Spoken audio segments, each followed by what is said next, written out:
I think we've always felt that our music is pop music. And when we write songs, we talk about things having choruses and verses and bridges and outros. That vernacular is from like traditional pop music. But at the same time, we both majored in music and studied experimental music. So the experimental side for us has always been to operate within the pop music realm, but do things that are challenging and unusual and strange, and hope that it still connects with, hordes of people.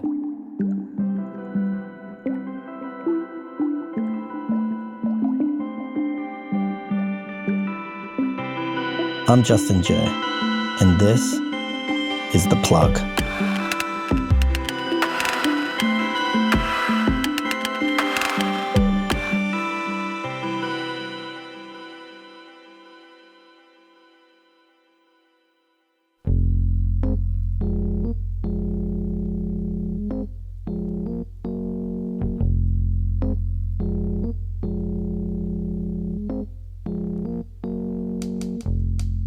Artificial intelligence and machine learning are set to transform many aspects of our daily lives, potentially reshaping every profession from journalism to law. But can a computer ever truly match the soul and creativity of a talented musician when they craft an unforgettable song? Today's guests are a musical duo renowned for creating some of the most infectiously catchy and unforgettable pop songs ever written by human or computer. Their music defies categorization, but it's been described as a blend of psych folk synth with a touch of glam and corrupted adult contemporary pop. Since their days as art students in the early 2000s, they've released 5 studio albums, earned critical praise, and built a dedicated fan base. And despite the dramatic shifts in the music industry since they started, they've continued to put out music that defies expectations and genres while exploring new creative territory. Their latest album, Loss of Life, is available now. So how does a band consistently push the boundaries of pop and indie music, yet somehow still maintain their signature sound? We'll find out as we sit down for a conversation with the musicians behind such classic tracks as Time to Pretend and Little Dark Age. Today, producers, songwriters, and unexpected TikTok stars Andrew VanWyngarden and Ben Goldwasser, known collectively as MGMT. Ben, Andrew, thanks for sitting down today. I appreciate it, man. This is a marvel of technology, us all seeing and hearing each other in different locations. Yes. Thanks for having us. So, Andrew, you and I, we've known each other for kind of a long time. We have a Rockaway connection. We've had opportunity to surf together before, and you were actually one of the first guests on the podcast when we first launched. Ben, we've never had a chance to meet, so thanks for taking the time out. I'm excited to get a chance to chat today. So, I was traveling this weekend, and while I was on the plane, I got an opportunity to really spend some serious, concentrated headphone time with the new album, and I really dig it. It's called Loss of Life, and there's a lot going on that album for sure. I'm curious, when you launch an album like this, you put so much passion into it and so much time and so much of yourself, and then you kind of birth it out into the world. That must be a nerve-wracking experience. I mean, even after 5 albums under your belt, what's that like? Because you put it out there and then you kind of just wait for either fans or critics to kind of see if it lands or not. Is it exciting or nerve-wracking? How's that experience for you guys? It's funny, using the birth analogy, because I kept describing the feeling after releasing it as like postpartum depression almost. Like it had been building up to this moment and then just had a lot of feelings like, what do I do now? Or like all this energy that I'd spent stressing about the release, I didn't know what to do with it. Yeah, especially since probably for the first time ever after releasing new music, we don't have a single live show booked. We've decided to not tour and to put more energy into making more music. So yeah, it's a pretty severe drop off, all of this kind of activity and excitement leading up for months and months, because we put out 4 music videos. So there's like a lot of busyness and activity, and then the album comes out and we're still doing some press, but it's kind of just like, whoa, like a big cliff. But I think we both have gotten so into our domestic lives over the past few years that we're kind of fine with it. Because normally this would be the beginning of a new part of the process. So the album drops and now you're just like knee deep in promotion and touring. But since you guys aren't touring, it's like, is there kind of like a void where this album used to be? Well, I think, something that has happened for us in the past is that we've put out albums that are kind of like a slow burn, and take a while to really, like, for people to really discover it and get into it, and could take years, could take a decade or something like that. So I think part of it is just like, we made this thing and now it just has to have a life on its own. And I mean, there's there's stuff we could do promoting it or whatever, but I think to us a lot of that stuff feels kind of artificial, or like we don't necessarily want to, I don't know, we kind of just want to let it breathe, and that is a little stressful at the same time. Well, tell me about your choice to not really tour for this album. I mean, has your perspective changed? Did you guys enjoy the writing and creation process and the studio process more than the performance aspect, or has it just shifted over the course of your career? I don't think we ever really thought you could do one and not do the other. And we were on a big label, Sony, for years and years. We put out 4 albums, and it was just kind of what we knew. And even now, putting this album out, we could have done anything. We didn't have to even release. We could have put out just like song by song, and we still ended up doing like a 40-minute album. We kind of operated in the same way we had been for over a decade. But this time it was with a new label, and definitely felt a lot more free. But I think we're just sort of conditioned to think of this as the thing. So right now we're not touring, and hoping that we can kind of carry some of the momentum of putting out a release that we're both really excited about, and into making new stuff. Did that change kind of with age and with where you are now, having a family? I mean, when you're in your 20s, I would imagine touring is a lot of fun. Did that novelty wear off? Has it changed? Or is it something that was just always part of the machinery and you would have preferred not to do it even if you could? I think, the touring was always fun, and I think we would still enjoy it if we went out. Like, if we went on tour right now, I think we'd have a lot of fun doing it, and it would be really fulfilling. But I do think there's always been this thing where the idea of trying to convince people that they should get into our new stuff is like, I don't know, there's a lot of burnout that comes with that. And it's, obviously, I think when I go to see a performance, You're I'm like, just more play the excited hits. to see. Yeah.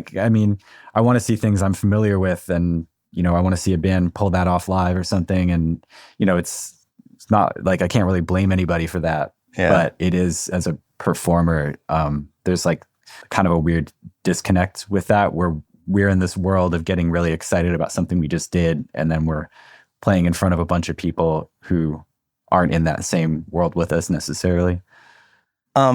Switching gears for a second, I heard you mention, either Andrew or Ben, that there's a track on here that has a real Oasis vibe, amongst other things. And, it got me thinking, and I don't even know if this is true, but there's this kind of urban legend that Rivers Cuomo from Weezer has this 3-ring binder that he assembled, and he took all of the songs from Nirvana and Oasis and Green Day and kind of mathematically graphed them out and tried to kind of almost reverse engineer the attributes and the formula for what makes a great song, Mm-hmm. Obviously, that's not your process. But, if I was to ask an AI bot to create the most infectiously catchy song that they could, I don't think it would come up with anything much better than Time to Pretend or a few other songs that you have in your catalog. That said, is that part of something you think about when you write a song?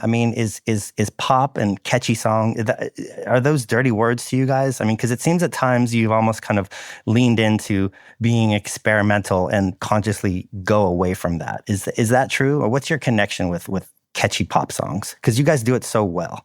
I think we've always felt a fondness and like that our music is pop music, and when we write songs, we talk about things having choruses and verses and bridges and outros. Kind of that vernacular is from pop music, like traditional pop music. But at the same time, we both majored in music and studied experimental music long ago, and so the experimental side for us has always been to operate within the pop music realm, but do things that are challenging and unusual and strange, and hope that it still connects with hordes of people.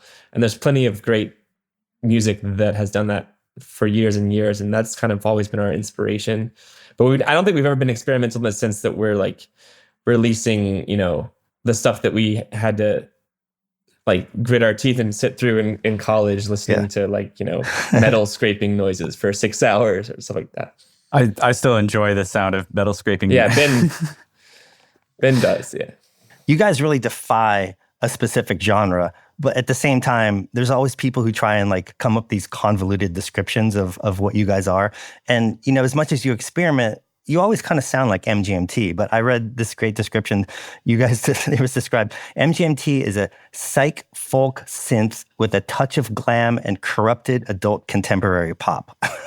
It's like, that's not bad, I guess. Yeah, you buy that? I mean, they're all applicable, but it is kind of funny to try to, at that point, you just, might as well just say that just sounds like MGMT. It's just say it's MGMT at this point.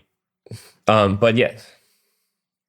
You had a description. I know you said on this album that you have a 20% adult contemporary, and that's it. And I'm wondering, is that a reference to the horn section on Nothing Changes? Because from my perspective, you'll never lose my support by sprinkling a little Steely Dan on anything. Yeah. We're just, I think, playing into the cliche of what happens as pop musicians get older, and I actually, Ben, was thinking about a concept for our next album. Because didn't you came up with the album title? And wasn't it Quality of Life? What was? Oh yeah, Quality of Life. No, but I came up with one was I was thinking if we came up with a concept album called Desperate Times, and it was the concept was as if we are like a kind of a pop band that had huge success, and then now is just desperately wanting to be relevant, and they hire all of these big studio guns, and we like spend too much money and go to some like huge Hollywood studio, and just but like challenging ourselves to write like just the worst pop music, as if we have these brains where we're just like so desperately want to still be clued in. I think that would be really fun, but it might not come off. You have to really have command of that genre in order to be able to make fun of it and do it really well, Right. But the funny part would be like, would we be able to, it's really playing with fire, because it's like actually also what people do when they're our age at this point in their careers most of the time. So,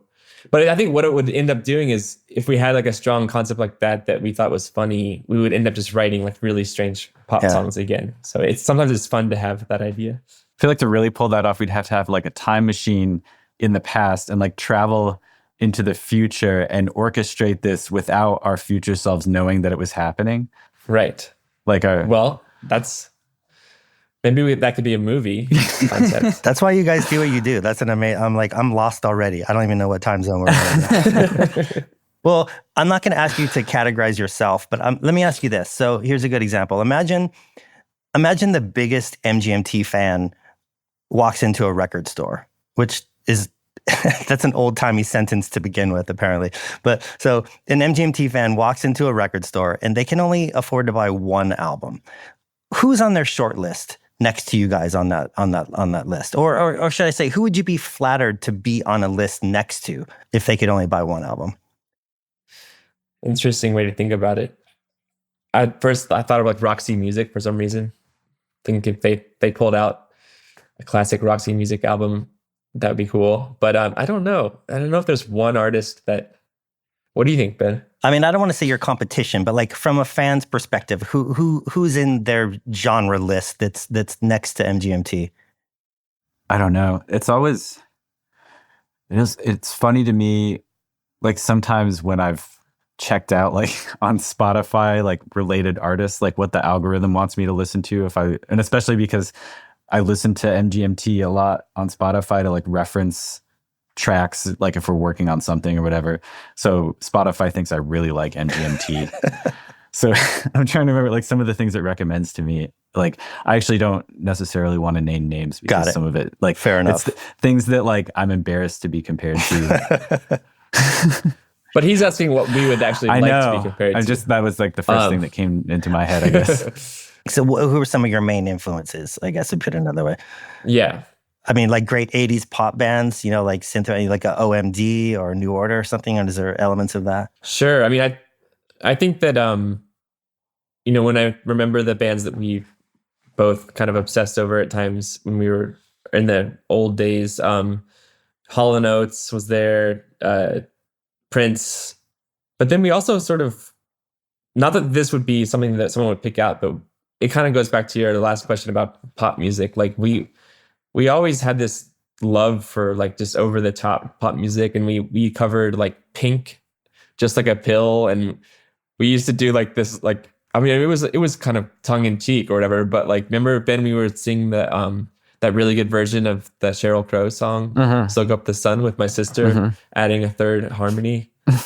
And we're not afraid of the unabashed pop music either. So That's great. I think also, I mean, just like the Beatles, the White Album, or something, like we're definitely not nearly on the same level as the Beatles. You can't really compare yourself to the Beatles. But that's true. That would be really flattering. But I mean, just in terms of them being a band that can absolutely write the catchiest song, but then they were able to make a record where they really did go out on a limb and experiment with raw sound and doing some things that were pretty abrasive or whatever. And I don't even know what people thought when the White Album first came out, but I mean, it's like accepted in the canon of great pop music now. I wonder if we went and tried to make an album without Dave Fridman, if we would be as lost and bereft as they were when they were making Let It Be. Because like, I don't know if you watched Get Back, but that's kind of something that comes across to me, is that like a lot of the time in that movie, they're just like adrift, sitting in a studio, doubting themselves. And George Martin comes in at the end, and he's sort of like, and this is my friend was saying that, and I didn't really remember this, but they actually went and recorded Abbey Road with George Martin, and then later with Phil Spector, and then went back and finished Let It Be. Wow. So like, yeah, it's kind of my friend's theory is that like once they didn't have this like guiding force of George Martin, that they like just didn't know what to do, and they fell apart. Well, that's so funny you brought up George Martin, because I was just about to ask you, one of the themes that seems to have came up a lot this season on the podcast is that of the music producer. And we had on Dante Ross recently, and he's produced a lot of hip hop albums, and he was an A&R person for De La Soul and Brand Nubian. And we just had on Nikolai from The Strokes, and he talked extensively about his experience working with Rick Rubin for the last album. And, my takeaway is that each band has a very specific relationship with what the definition of a producer is. Because it seems like in some cases, the producer is more of like an overall director. He kind of like helps the bands and shepherds them in their entirety. And in some cases, the producer is almost more like a hired hand who just kind of like gives objective advice and maybe some creative input. I mean, what's your process? Because I know you produced this album yourself, but there's also a production credit for, Patrick Wimberly. Or what is his role in terms of a producer? Or what's your relationship with a producer? I would say, Patrick, maybe like a little bit more of a traditional producer in some ways. He's really good at seeing the big picture, and yeah, I mean, just like getting everyone in the right place and like setting the stage for good things to happen, and then kind of trusting in the process, which I mean, I think is like a little bit more of like a classic producer in a lot of ways. And a little bit of a disciplinarian too, like in terms of George Martin, like, hey guys, here's what we're going to do. And just like kind of being a driving force of this is when we need to do this, or does that come from within you guys? I guess the people that I would call producers that we've worked with best are like Dave Fridman or Patrick Wimberly, that they really understand Ben and I and our like interpersonal qualities and how we relate with each other, and they can help us usually motivate and get through like they're almost like counselors and therapists too, and so yeah, that's it's more like that side of production. But it's funny because when I think of like producer, I think it's like leftover from when I was younger and didn't know as much about how music was made or anything, and I think of somebody that has like sunglasses on and has like a leather jacket and a really like a signature sound. Like this is their, like what's his name that produced Queen or something like that, that stacked vocals. Like that's clearly produced by this guy. Or, Dr. Dre, kind of like a signature sound using old samples of like funk and R&B music. And I think that's sort of like what I think of as a producer. But then I've come to realize it's almost like more like film production with us. It's like they make it happen. They know how to to have an They end know how to product. get you. They know how to get you across the line. You guys have kind of your own ideas, and they just Yeah. kind of like shepherd it and help you package it and move the ball forward. Yeah, pretty much. Because it seems like, the power dynamics of a band are usually baked in from the beginning. So, I mean, in some cases, a band might be like a true democracy. I would say probably in more cases, there's one member that is either the songwriter or the front man who kind of takes it upon himself to be the benevolent dictator, But if you guys are a true, writing and production partnership, like how do you guys settle creative differences? Like what's your process in writing? Mainly, we don't put anything out unless we both like it, which, like, it's simple to say that, but like that's, I mean, we've gotten into some pretty tense discussions about things, or like some kind of existential struggles, like personally and like, in collaboration. And I mean, that's, something that has broken up a lot of duos or bands or whatever too. And it's always challenging. It's never easy to figure out. And it usually involves experiences where you have to like check yourself and check your ego. And like the challenge is to come to an agreement and come to something that you both are into that doesn't compromise the original vision. And that can be really difficult. Yeah. So I just had a chance to watch the video for Mother Nature. And, for any listeners who haven't had a chance to check it out, it's just a lovely, sweet little animated video. And it's about a dog and a turtle, and they're escaping this pet collector. And, you two both appear in the video, but very briefly. Mm-hmm. And, this is your first music video in several years. And I'm wondering, in an age where everybody is incessantly involved in self-promotion and so many people are oversaturated, public figures. Does the fact that you are not front and center in that video, does that speak to your awareness of not wanting to be overexposed? Or is it more practical in that shooting videos are a pain in the ass and they take energy, and it was nice to kind of just sit this one out and outsource some of the visuals? Like what was your reason behind that? I feel like it's become more prevalent that there's this myth that like an artist is like this genius who does everything themselves, and there's nobody behind them helping to make it happen. And it's just like this magical thing that comes out of nowhere. And I think, it's like having witnessed like not just our own creative process, but like anybody's creative process, it's a lot messier and more complicated than people probably usually think. And like everyone needs help, I think. And I don't know. And the amount of self-promotion and kind of like trickery that goes into like putting yourself up on a pedestal like that is just like something that I don't think either of us really have any interest in. Does some of the freedom of being able to make that choice come from not being on Columbia anymore, and you get to kind of do it your way? I mean, do you think you would have been able to do the same marketing campaign if you were still on a major label? I think they never forced us to do anything, but we kind of, so much changed over the course of the 4 albums that we put out with Columbia, and marketing and music streaming is probably the thing that changed the most in a lot of ways. And I think our deal was like more of an old school deal, and we always sort of operated in a more kind of old school manner. And Ben and I grew up without cell phones and without social media, and the idea of promoting yourself with like shooting a photo or a video of yourself was actually like cringy and embarrassing. And now I think it's flipped so that people really do not understand why we don't want to do that and like kind of sell ourselves out like that. And I'm not judging people for it. It's just like it does still feel really uncomfortable and foreign for us, and especially coming after the pandemic and this kind of reset that we had that was at the base of starting a new album. When we came back to like, okay, now we're going to make some music videos, we weren't ready to be just like front and center in the camera in any way. So I think that's why we ended up just kind of like on a TV screen in the animated world. Yeah. And then we kind of went full balls out for the next one with the Bubblegum Dog video. But that was easier because we were like playing characters.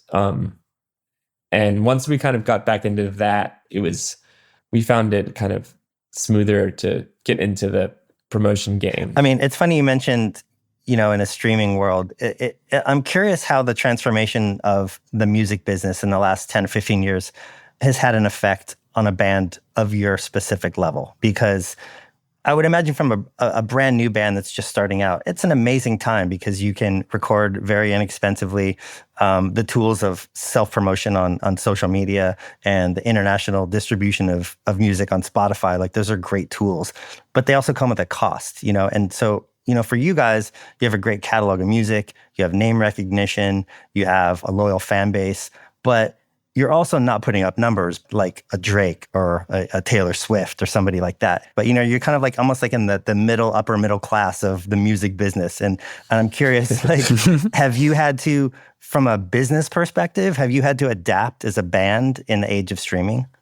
We've been incredibly lucky, really, because we've had a couple of songs blow up on TikTok, and I guess that ended up helping out our streaming numbers. And like, we don't really have to worry too much right now, at least. Like, it's not something we can count on forever, but like, we haven't been struggling. The timing worked because we spent the first, 10 years of our career establishing the name and having success with our first album.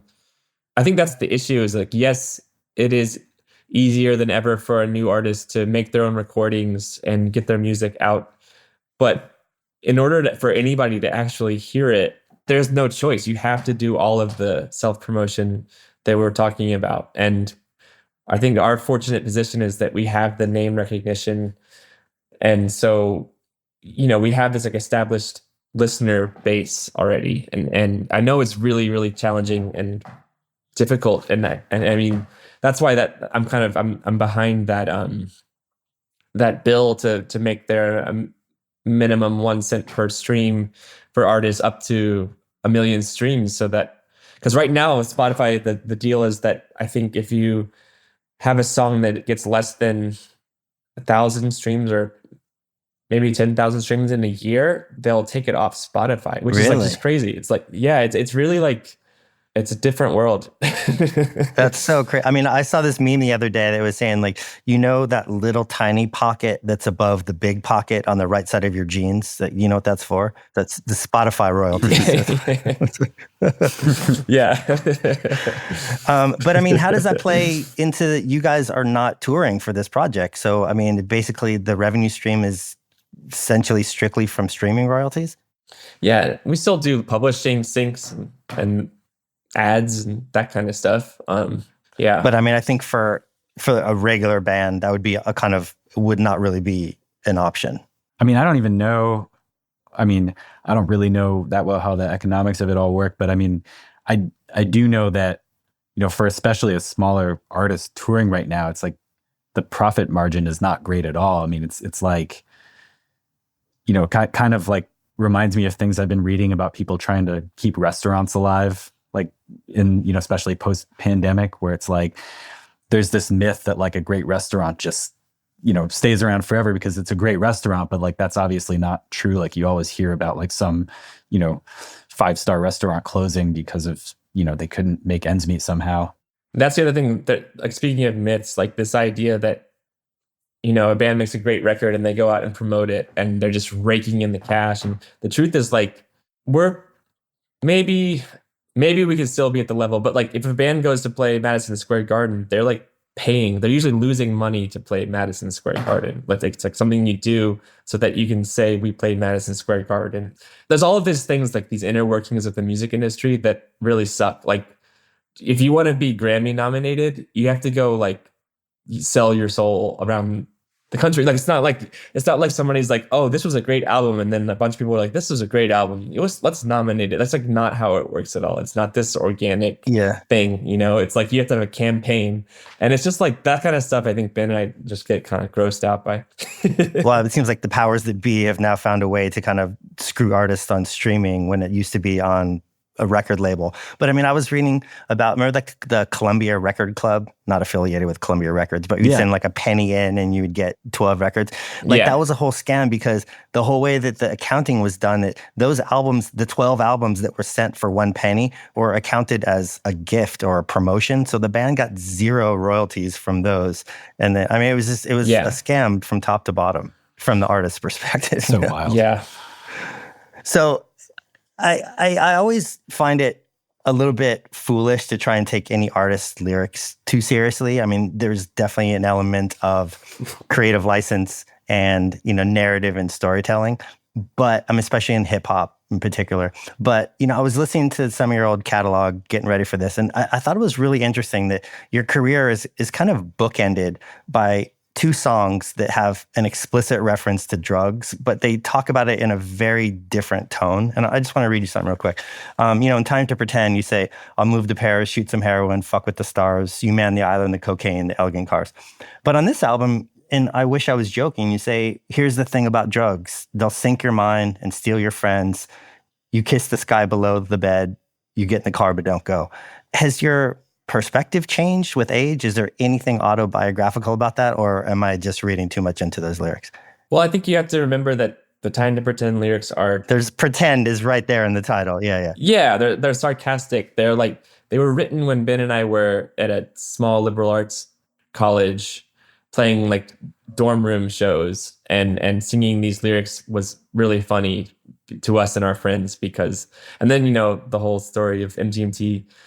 But at the same time, I think over the decades, we've seen people, we've lost friends to drugs and alcohol, and we've always still sort of been categorized as like a druggy band in some ways, like a psychedelic pop band or something like that. And I think we've gained a lot of knowledge, and psychedelic drugs have helped us and inspired and influenced our music over the years. But I think that the lyrics on I Wish I Was Joking are sort of trying to paint a more realistic picture in a way that's still sort of playful in the MGMT way. It's still kind of silly, like I reference Steve Miller Band and singing in a sort of ridiculous voice, but we're also sort of like this. It's actually sincere, and it's not ironic, and we've seen how damaging drugs can be. Well, we always like to end the podcast by asking the guests to... That's an abrupt change. But we always like to end the podcast by asking the guests to plug something that they're not directly involved in, that they feel isn't getting enough attention, whether it's a book, a movie, an artist, a cause. Is there something that either one of you guys or both of you guys want to kind of give some shine to that you've been inspired by lately? Rev Party by Robbing Millions, who is an artist who we released an album by him on our label. And I just had a chance, like I just took a trip and rented a car and was driving around and was listening to this album. And it's just, it's so cool. Like really in the best way, informed both by like pop music and like experimental and kind of jazz music, and doesn't feel like you can really like pin it down to one genre or anything. So say the name one more time. The band is Robbing Millions. And it's Rev Party, the most recent album. Got it. What about you, Andrew? I'll just probably jump on this similar train of plugging our friend Cola Boy, who recently passed away. We also put out, or kind of imprinted an album of his on our label, MGMT Records. And he it was a close friend to both of us, and just an amazing musician and personality. And he'll have a posthumous record coming out sometime this year. People should definitely check it out. Definitely check that out. Well, and then I'll go ahead and plug you guys one more time. Check out your new album, Loss of Life. It's really interesting. And the track Mother Nature, not Human Nature. It's a great video. It's really sweet. And I'm a big fan of you guys. I'm glad we've got a chance to get you on here. Andrew, hopefully I'll see you soon. I know you're not around as much. And Ben, hopefully our paths will cross soon as well. That'd be great. Yeah. Yeah, man. Thank you. It was fun talking to you. Oh, this was great. Thank you so much. Thanks for listening, and a huge thanks to today's guest for dropping in. If you enjoyed this episode, do us a favor and take a minute to rate, review, follow, or subscribe. This episode of The Plug contains original theme music by Andrew VanWyngarden and Dan Drohan. Mixing and sound design by Matt Boynton at Ultraviolet Audio, logo and branding by Italic at italic-studio.com, and you can check out my photography at justinj.com. Thanks again, and be sure to check out the archive and tune in for future conversations.